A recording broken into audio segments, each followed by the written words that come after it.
Hi ಕನ್ನಡವದ YouTube ಚಾನಲ್‌ಗೆಲ್ಲ ವಿದ್ಯಾರ್ಥಿನಿಯರಿಗೆ ಸ್ವಾಗತ ಅಂತ ಹೇಳ್ತಾ, ಎಸ್-ಎಲ್-ಸಿ ವಾರ್ಷಿಕ ಪರೀಕ್ಷೆ 3ನ್ನ ಬರೆದಿರ್ತಕ್ಕಂಥ ವಿದ್ಯಾರ್ಥಿಗಳು ಏನಿದ್ದೀರಲ್ಲ, ಆ ಎಲ್ಲ ವಿದ್ಯಾರ್ಥಿಗಳಿಗೆ ಅವರ ಒಂದು ಪರೀಕ್ಷಾ ಫಲಿತಾಂಶ ಯಾವಾಗ ಪ್ರಕಟ ಮಾಡ್ತಾರೆ? ರಿಸಲ್ಟನ್ನು ಯಾವಾಗ ಕೊಡ್ತಾರೆ ಅಂತ ವಿದ್ಯಾರ್ಥಿಗಳು ವೆಯ್ಟ್ ಮಾಡ್ತೀರಾ? ನಂತರದಲ್ಲಿ ಕೆಲ ವಿದ್ಯಾರ್ಥಿಗಳು ವ್ಯಾಲ್ಯೂಯೇಷನ್ ಯಾವಾಗಿಂದ ಶುರುವಾಗುತ್ತೆ ಅಂತ ಕೇಳ್ತೀರಾ? ನಂತರದಲ್ಲಿ ವಿದ್ಯಾರ್ಥಿಗಳಿಗೆ ವ್ಯಾಲ್ಯೂಯೇಷನ್ ಯಾವ ಥರ ಮಾಡ್ತಾರೆ? ಹೇಗಿರುತ್ತೆ ಈ ಬಾರಿ ವ್ಯಾಲ್ಯೂಯೇಷನ್ ಅಂತ ಒಂದು ಡೌಟ್ಸ್‌ಗಳಿರೋದಾಗಿರುತ್ತೆ. ನಂತರದಲ್ಲಿ ವಿದ್ಯಾರ್ಥಿಗಳಿಗೆ ಪಾಸಿಂಗ್ ಮಾರ್ಕ್ಸನ್ನು ಎಣಿಕೆ ಮಾಡಿದ್ದಾರಾ? ಎಷ್ಟು ಮಾರ್ಕ್ಸ್ ಬಂದರೆ ಪಾಸ್ ಮಾಡ್ತಾರೆ ಅಂತ ಕೇಳ್ತಾ ಇರಿ. ನಂತರದಲ್ಲಿ ವಿದ್ಯಾರ್ಥಿಗಳಿಗೆ ರಿಸಲ್ಟ್ ಡೇಟ್ ಹೇಳಿ ಅಂತ ಸಾಕಷ್ಟು ವಿದ್ಯಾರ್ಥಿಗಳು ಕೇಳ್ತೀರಾ.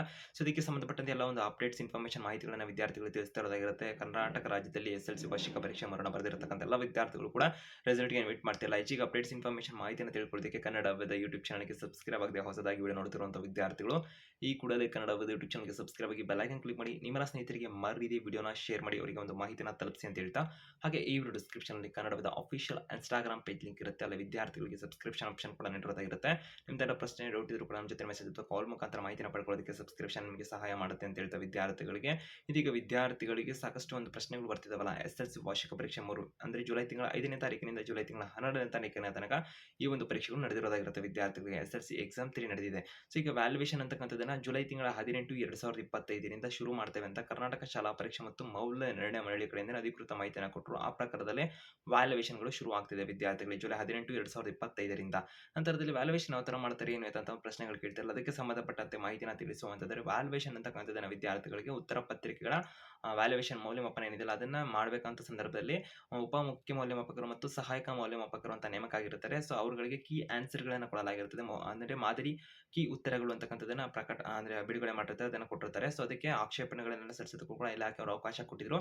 ಇದೀಗ ಅದಕ್ಕೆ ಒಂದು ಕೀ ಆನ್ಸರ್ ಅಂತಕ್ಕಂಥ ಏನದನ್ನ ಕೊಟ್ಟಿರ್ತಾರೆ. ಆ ನಂತರದಲ್ಲಿ ಅವರು ಒಂದು ಕೀ ಆನ್ಸರ್ ಬೇಸ್ ಮೇಲೆ ಇವ್ಯಾಲ್ಯೂಯೇಷನ್ ಮಾಡೋದಾಗಿರುತ್ತೆ ಮೌಲ್ಯಮಾಪನ ಕಾರ್ಯವನ್ನ.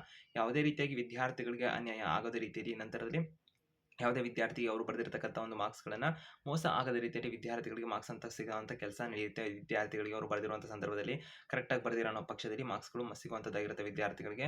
ಸೊ, ಕೀ ಆನ್ಸರ್‌ನ ಸಂಬಂಧಪಟ್ಟಂತೆ ಬರೆದಿದ್ದಾರೆ ಅಂತಂದರೆ ಔಟ್ ಆಫ್ ಔಟ್ ಮಾರ್ಕ್ಸ್ ಕೂಡ ಸಿಗುತ್ತೆ. ನಂತರದಲ್ಲಿ ಬರೆದಿರುವಂಥ ಆನ್ಸರ್ ಸರಿ ಇದೆ, ಕೀ ಆನ್ಸರ್‌ಗೆ ಮ್ಯಾಚ್ ಆಗ್ತಿಲ್ಲ ಅಥವಾ ಮ್ಯಾಚ್ ಅಂದ್ರೆ ಮ್ಯಾಚ್ ಆಗೋ ಥರ ಇರಬೇಕಿರುತ್ತೆ, ಅರ್ಥಪೂರ್ಣವಾಗಿರಬೇಕಿರುತ್ತೆ. ನಂತರದಲ್ಲಿ ಅದು ಮ್ಯಾಚ್ ಆಗ್ತಿದೆ ಅಂತ ವ್ಯಾಲ್ಯೂಯೇಟರ್‌ಗೆ ಅನಿಸದ ಪಕ್ಷದಲ್ಲಿ ಮಾರ್ಕ್ಸ್ ಅಂತೂ ಸಿಗುತ್ತೆ. ಎಕ್ಸಾಕ್ಟ್ ಅದೇ ವರ್ಡ್ ಬರೀಬೇಕು ಹಾಗೆ ಹೀಗೆ ಅಂತಾನು ಕೆಲವರು ಕೇಳ್ತಾ ಇದ್ರಿ. ಸಮಸ್ಯೆ ಇಲ್ಲ ವಿದ್ಯಾರ್ಥಿಗಳು, ಅಂದ್ರೆ ವ್ಯಾಲ್ಯೂಯೇಟರ್‌ಗೆ ಆನ್ಸರ್ ಸರಿ ಇದೆ, ಮ್ಯಾಚ್ ಆಗ್ತಿದೆ ಅಥವಾ ರಿಲೇಟೆಡ್ ಇದೆ ಅಂತಕ್ಕಂಥ ಸಂದರ್ಭದಲ್ಲಿ, ಸರಿ ಅನ್ನೋ ಸಂದರ್ಭದಲ್ಲಿ, ಪೂರ್ತಿ ಸರಿ ಇದೆ ಅನ್ನೋ ಸಂದರ್ಭದಲ್ಲಿ ಔಟ್ ಆಫ್ ಔಟ್ ಮಾರ್ಕ್ಸ್ ಕೂಡ ಕೊಡ್ತಾರೆ. ಅಥವಾ ವಿದ್ಯಾರ್ಥಿಗಳು ಬರೆದಿದ್ದಾರೆ ಇದಕ್ಕೆ ಸಂಬಂಧಪಟ್ಟಂತೆ ಅಥವಾ ಇಷ್ಟಿಷ್ಟಾರು ಬರೆದಿದ್ದಾರೆ ಅಂದಾಗ ನಿಮಗೆ ಅರ್ಧಕ್ಕರ್ಧ ಮಾರ್ಕ್ಸ್ ಆದ್ರೂ ಸಿಗುವ ಸಾಧ್ಯತೆಗಳು ಇರುತ್ತೆ. ಅಂದ್ರೆ ವಿದ್ಯಾರ್ಥಿಗಳು ಒಟ್ಟಿನಲ್ಲಿ ಬರೆದಿರಬೇಕಿರುತ್ತೆ. ಬರೆದಿರುವಂಥ ವಿದ್ಯಾರ್ಥಿಗಳು ಓಪನ್ ಇಟ್ಕೋಬಹುದು, ಯಾವುದೇ ರೀತಿ ನಿಮಗೆ ಅನ್ಯಾಯ ಆಗುವಂಥದ್ದು ಇರೋದಿಲ್ಲ ಇಲ್ಲಿ. ನಂತರದಲ್ಲಿ ವಿದ್ಯಾರ್ಥಿಗಳಿಗೆ ಸೊ, ಎಷ್ಟು ಮಾರ್ಕ್ಸ್ ಪಾಸಿಂಗ್ ಮಾರ್ಕ್ಸ್ ಇಳಿಕೆ ಮಾಡಿದ್ದಾರೆ, ಎಷ್ಟು ಮಾರ್ಕ್ಸ್ ತಗೊಂಡ್ರೆ ಪಾಸ್ ಮಾಡ್ತಾರೆ ಅಂತೆಲ್ಲ ಕೇಳ್ತಾ ಇದ್ರಿ. ಪಾಸಿಂಗ್ ಮಾರ್ಕ್ಸ್ ಅಂತಕ್ಕಂಥದ್ದು ಇಳಿಕೆ ಎಂಬ ಮಾಹಿತಿಗಳು ಕೂಡ ನಿಮಗೆ ವೈರಲ್ ಆಗ್ತಾ ಇರಬಹುದಾಗಿರುತ್ತೆ ಸೋಷಿಯಲ್ ಮೀಡಿಯಾಗಳಲ್ಲಿ. ಸೊ, ಆ ರೀತಿಯಾಗಿ ಯಾವುದೇ ರೀತಿಯಾಗಿ ಕರ್ನಾಟಕ ಶಾಲಾ ಪರೀಕ್ಷೆ ಮತ್ತು ಮೌಲ್ಯ ನಿರ್ಣಯ ಮಂಡಳಿ ಕಡೆಯಿಂದ ಪಾಸಿಂಗ್ ಮಾರ್ಕ್ಸ್ ಇಳಿಕೆ ಬಗ್ಗೆ ಅಧಿಕೃತವಾಗಿ ಮಾಹಿತಿನ ಕೊಟ್ಟಿಲ್ಲ. ಆ ಪ್ರಕಾರದಲ್ಲಿ ಹೇಳುವಂತಂದರೆ ವಿದ್ಯಾರ್ಥಿಗಳು ಯಾವುದೇ ರೀತಿ ಪಾಸಿಂಗ್ ಮಾರ್ಕ್ಸ್ ಇಳಿಕೆ ಆಗಿಲ್ಲ. ಸೊ, ವಿದ್ಯಾರ್ಥಿಗಳ ಪಾಸಿಂಗ್ ಮಾರ್ಕ್ಸ್ ಯಾವ ತರ ಇದೆ ಪ್ರೆಸೆಂಟಲ್ಲಿ 2025ರಲ್ಲಿ ಅಂತ ಹೇಳಿದ್ರೆ ವಾರ್ಷಿಕ ಪರೀಕ್ಷೆ 3ಕ್ಕೆ. ಸೊ, ಪ್ರಥಮ ಭಾಷೆ ಫಸ್ಟ್ ಲ್ಯಾಂಗ್ವೇಜ್ ಏನಿದೆಯಲ್ಲ 100 ಮಾರ್ಕ್ಸ್‌ಗೆ ವಿದ್ಯಾರ್ಥಿಗಳು ಪರೀಕ್ಷೆನ ಬರೀತೀರಾ, 35 ಅಂಕ ತಗೊಂಡ್ರೆ ವಿದ್ಯಾರ್ಥಿಗಳು ಪಾಸ್ ಆಗ್ತೀರಾ. ಇತರೆ ವಿಷಯಗಳೇನಿದಾವಲ್ಲ, ಐಚ್ಛಿಕ ವಿಷಯಗಳು ಅಂತಕ್ಕಂಥ ವಿಷಯಗಳೇನಿದಾವಲ್ಲ ವಿದ್ಯಾರ್ಥಿಗಳಿಗೆ ಸೆಕೆಂಡ್ ಲ್ಯಾಂಗ್ವೇಜ್ ಆಗಿರ್ಬೋದು, ಥರ್ಡ್ ಲ್ಯಾಂಗ್ವೇಜ್ ಆಗಿರ್ಬೋದು, ಸೋಷಿಯಲ್ ಸೈನ್ಸ್ ಆಗಿರ್ಬೋದು, ಮ್ಯಾಥ್ಸ್ ಆಗಿರ್ಬೋದು, ಸೈನ್ಸ್ ಆಗಿರ್ಬೋದು, ಈ ಒಂದು ವಿಷಯಗಳೇನಿದಾವಲ್ಲ ವಿದ್ಯಾರ್ಥಿಗಳಿಗೆ, ಆ ಒಂದು ವಿಷಯಗಳಲ್ಲಿ 80 ಮಾರ್ಕ್ಸ್‌ಗೆ ಪರೀಕ್ಷೆನ ಬರೀತೀರಾ ವಿದ್ಯಾರ್ಥಿಗಳು. ಒಟ್ಟಿನಲ್ಲಿ 100 ಮಾರ್ಕ್ಸ್ ಇರುತ್ತೆ ಒಟ್ಟಿಗೆ ಇಂಟರ್ನಲ್ ಸೇರಿಸಿದ್ರೆ.